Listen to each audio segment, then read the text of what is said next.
Do you ever feel like you want to move forward, like start the project, or make a post, or apply for the job, even set a boundary, but you keep stalling because you're terrified of doing it wrong?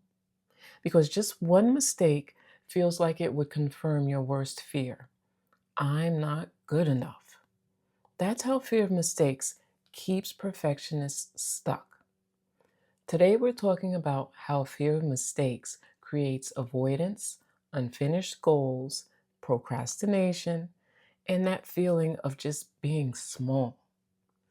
And I'm going to give you an evidence based tool that you can use, something simple that helps you build action even when fear is present.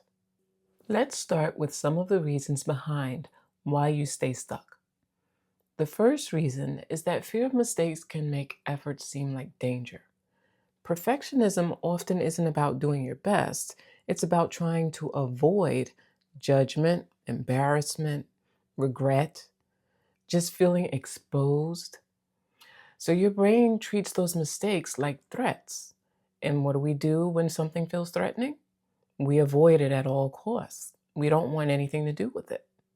And that's why perfectionists often look high functioning while quietly delaying the things that matter most.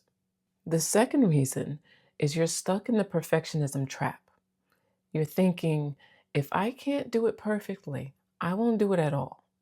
That's also known as that all or nothing thinking. This is how you end up with half finished projects, drafts that never get sent, ideas that never get launched, and relationships that never get clarity. And then, of course, procrastination creates shame, which makes it even harder to start. It becomes this loop of fear, avoidance, shame, more fear. Now, if you're leaning into your faith, this is where it helps to remember that God has not given us a spirit of fear, but of power and of love and of a sound mind. Use that because a sound mind doesn't mean you never feel fear. It just means that fear doesn't get to be the decision maker. And the third reason is it simply feels safer to stay small. It's familiar and it's comfortable. However, the downside is it costs you growth. Perfectionism will offer you temporary safety in exchange for long term regret. It's the voice that whispers, wait until you're ready. Don't try unless you're sure. You'll mess this up. You don't want to mess this up. But growth requires practice. Remember that practice includes mistakes. The point isn't never failing, the point is continuing. So let's talk about how we actually move forward without waiting for fear to disappear. We'll call this our micro reps plan. This is inspired by exposure principles. You're learning to build tolerance by doing small steps with imperfection on purpose until your brain learns I can survive mistakes. So this week, I challenge you to try this out. The first thing you're going to do is choose a safe imperfection, something that's low stakes so you can do it imperfectly on purpose. Send a text without rereading it 5 times, Post something without editing it for 30 minutes. Submit a draft that's 80% done.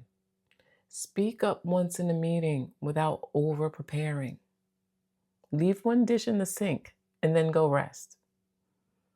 Before you do it, rate your fear or level of discomfort from 0 to 10. And then you do whatever it is. Do that imperfect action and wait a good 10 minutes before even trying to fix it or check it or apologize or over explain. The waiting period is the training.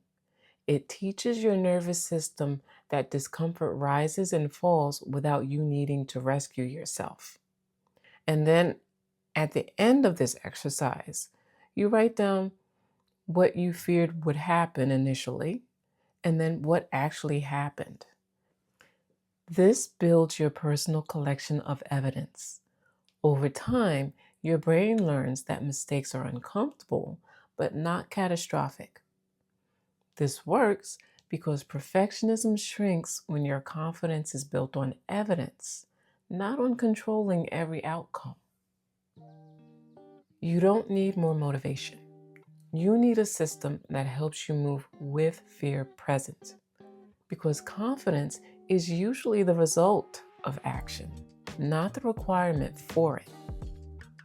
Until we meet again, remember to fill your cup first and then pour into others. If perfectionism, overthinking, or self-criticism has been keeping you stuck, I created a free reflection guide to help you start unpacking those patterns. Check the description below to download Is Perfectionism Keeping You Stuck? And take the first step toward responding to yourself with more awareness and compassion. If this message encouraged you, be sure to subscribe so you don't miss future episodes. And of course, share it with someone who could use a little encouragement today. Hi, I'm Crystal Hawkins, a licensed professional counselor and licensed clinical alcohol and drug counselor. Thank you for listening.